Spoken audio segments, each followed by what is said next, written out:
27 November 2025च्या पहाटेच्या वेळी धाराशिव जिल्ह्यातील डोंगी गावाजवळच्या रेल्वे फाटका शेजारी असलेल्या एका ओसाड शेतामध्ये गावकऱ्यांना एक अंगावर काटा आणणारे दृश्य दिसले.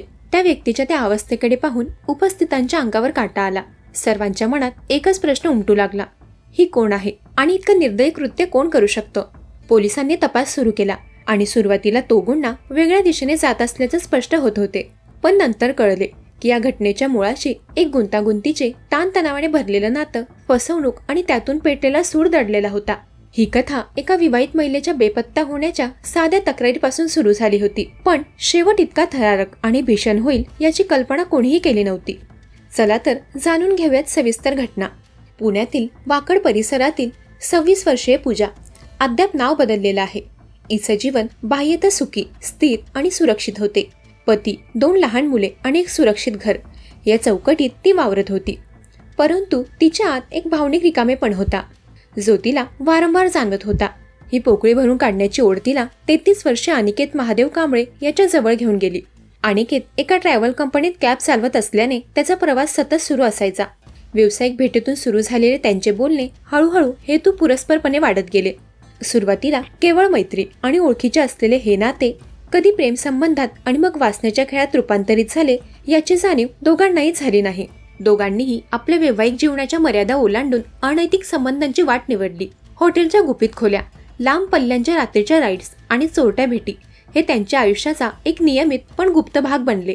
पूजासाठी अनिकेत म्हणजे तिच्या संसारात नसलेला उत्साह आणि रोमांच होता. तिला मनोमन वाटत होते की अनिकेत तिच्या आयुष्याला एक नवीन आणि मोठी कलाटणी देऊ शकतो. दुसरीकडे अनिकेतसाठी पूजा म्हणजे एक सोपा मार्ग आणि क्षणिक आनंदाचे साधन होती. दोघातील हा खेळ अनेक महिन्यांपासून सुरू होता आणि तो अधिक खोलवर रुजला होता.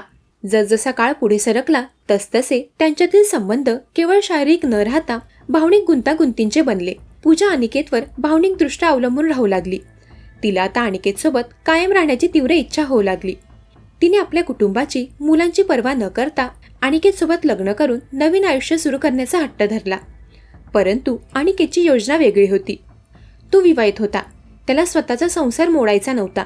त्याला पूजा केवळ वेळेपुरती आणि सोयीनुसार हवी होती.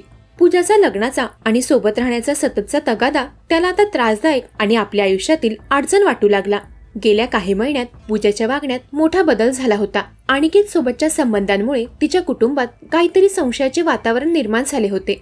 यामुळे पूजाला आता आपल्या संसाराची पुनर्बांधणी करण्याची तीव्र गरज वाटू लागली. तिला वाटले अनिकेतचा वापर पुरेसा झाला आहे आणि आता तो तिच्यासाठी धोकादायक ठरू शकतो. पूजा आता अनिकेतला टाळू लागली. तिने त्याचे फोन घेणे बंद केले आणि भेटायला स्पष्ट नकार दिला. तिच्या या वागण्याने अनिकेत तळमळू लागला. ज्या आनंदाची त्याला चटक लागली होती तो आता कायमचा दूर जात होता. माझ्यासोबत इतके दिवस मजा केलीस आणि आता मला सोडून चाललीस? माझा वापर झाला आहे का? या विचाराने अनिकेतच्या मनात सुडाची आग भडकली. एका बाजूला पूजाचा लग्नाचा हट्ट आणि दुसऱ्या बाजूला पूर्ण दुर्लक्ष. या दोन्ही गोष्टींमुळे तो मानसिकदृष्ट्या अस्थिर झाला. पूजा आपल्याला धोका देत आहे असे मानून अनिकेतने तिला कायमचे संपवण्याचा कट रचला. त्याने ठरवले पूजाला तिच्या या फसवणुकीची आणि विश्वासघाताची अशी शिक्षा द्यायची की तिचा मृतदेह कोणाला ओळखता येणार नाही. 19 नोव्हेंबर 2025चा दिवस. सकाळी पूजा नेहमीप्रमाणे मुलांना शाळेत सोडायला घराबाहेर पडली.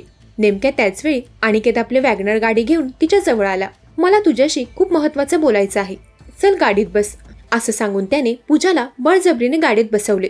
पूजा काही समजून घेण्यापूर्वीच अनिकेतने गाडी पुण्याबाहेर काढली. पूजाने विरोध केला, वाद घातला, पण अनिकेतने तिच्याकडे दुर्लक्ष केले. तिकडे मुले शाळेतून परतल्यावर पूजा घरी दिसली नाही. त्यांच्या अनैतिक संबंधांची माहिती असल्याने घरच्यांनी पूजा प्रियकरासोबत पळून गेली असावी असा संशय व्यक्त केला. सामाजिक बदनामी टाळण्यासाठी त्यांनी वाकड पोलीस ठाण्यात केवळ पूजा बेपत्ता झाल्याची तक्रार नोंदवली. ही तक्रार म्हणजे पोलिसांच्या तपासाची एक महत्त्वाची नोंद बनणार होती. 19 नोव्हेंबर ते 26 नोव्हेंबर या 7 दिवसात पूजा आणि अनिकेत एकत्र होते.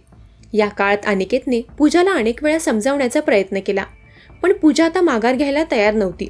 तिचे प्रेम आता असाध्य हट्टात रूपांतरित झाले होते. तिने स्पष्ट केले की ती आता घरी परत जाणार नाही, तर फक्त अनिकेत सोबतच राहील. पूजाच्या या हट्टाने अनिकेतचा तिला संपवण्याचा निर्णय अधिक पक्का झाला. ही माझ्यासोबतही राहणार नाही आणि घरीही जाणार नाही, तर मग हिला जिवंत ठेवण्यात काय अर्थ? या निर्दयी विचाराने त्याने तिला मारण्याचा निश्चय केला. 26 नोव्हेंबर 2025 त्या रात्री अनिकेतने पूजाला गावी घेऊन जातो, तिथे आपल्या दोघांना कोणी ओळखणार नाही असे खोटे आमिष दाखवले आणि गाडी लातूरच्या दिशेने वळवली. गाडीत दोघांमध्ये पुन्हा लग्नावरून आणि भविष्यातील संबंधांवरून तीव्र वाद झाला. पूजा अतिशय रागात होती, तर अनिकेत शांतपणे आपल्या कटानुसार गाडी चालवत होता. रात्रीचा प्रवास सुरू होता. अनिकेतने ठरवले की महाराष्ट्र कर्नाटक सीमेच्या जवळ जिथे ओळख पटणार नाही अशा अनोळखी ठिकाणी पूजाचा काटा काढायचा. रात्रीच्या प्रवासाने पूजा थकून गाडीतच झोपली होती. ही संधी साधून अनिकेतने धाराशिव जिल्ह्यातील ढोकी गावाजवळ बार्शी लातूर रस्त्याच्या बाजूला गाडी थांबवली. झोपलेल्या पूजाचा त्याने अत्यंत क्रूरपणे गळा दाबून खून केला. एवढ्यावरच न थांबता पुरावा नष्ट करण्याच्या निर्धाराने त्याने तिच्यावर प्रहार केले, ज्यामुळे तिचा मृत्यू निश्चित झाला. खून केल्यानंतर अनिकेतने मृतदेह रस्त्याच्या कडेला रेल्वे फाटकाजवळील अंकुश बोडके यांच्या शेतात फेकला. त्याने मृतदेहाची विटंबना केली, ज्यामुळे या गुन्ह्यावर बलात्काराचा रंग चढेल आणि लोकांचा संशय दुसरीकडे जाईल. सर्वात क्रूर कृत्य आता बाकी होते. आपली ओळख आणि पुरावा नष्ट करण्यासाठी त्याने मृतदेहावर पेट्रोल ओतून त्याला आग लावली आणि तात्काळ तिथून पळ काढला. अनिकेतला वाटले हा मृतदेह पूर्णपणे जळून कोळसा होईल आणि त्याची ओळख कधीच पटणार नाही. 27 नोव्हेंबर 2025 पहाटेची वेळ. ढोकी गावातील लोक सकाळी शेतीकडे जात असताना रेल्वे फाटकाजवळ त्यांना एक अत्यंत भयंकर आणि विदारक दृश्य दिसले.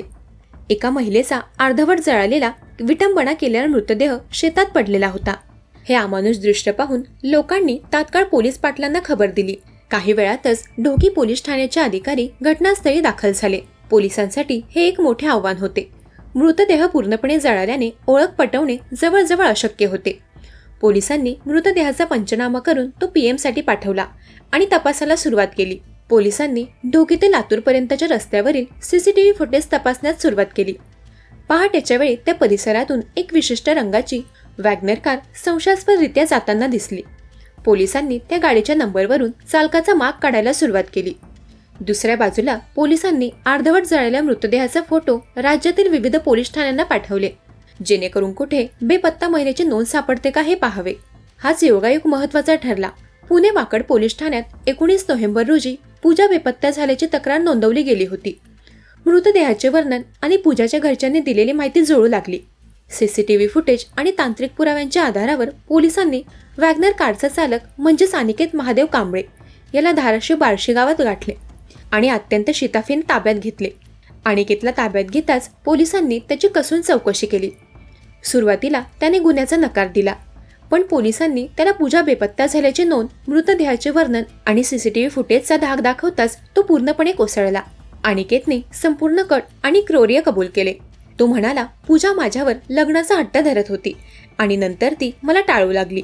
माझा संसार मोडण्याची धमकी देऊ लागली. तिच्या सततच्या हट्टापायी आणि फसवणुकीच्या रागातून मी तिला कायमचे संपवण्याचा निर्णय घेतला. पोलिसांनी वाकडमधील बेपत्ता पूजा आणि ढोकी येथील मृतदेह यांच्यातील लिंक जुळवली. मृतदेहाची ओळख पटली. ढोकी येथे आढळलेली ही घटना नंतर झालेला खून नसून विवाहित प्रेसीच्या लग्नाच्या हट्टाला कंटाळून आणि विश्वासघाताच्या रागातून प्रियकराने केलेला क्रूर खून होता. अनिकेत कांबळेला अटक झाली आणि वासनेच्या खेळाचा हा भयंकर अंत केवळ अनैतिक संबंधांच्या विनाशकारी परिणामाची एक दुःखद कहाणी बनून राहिला. दरम्यान या घटनेवर तुमचं काय मत आहे ते कमेंट करून नक्की सांगा.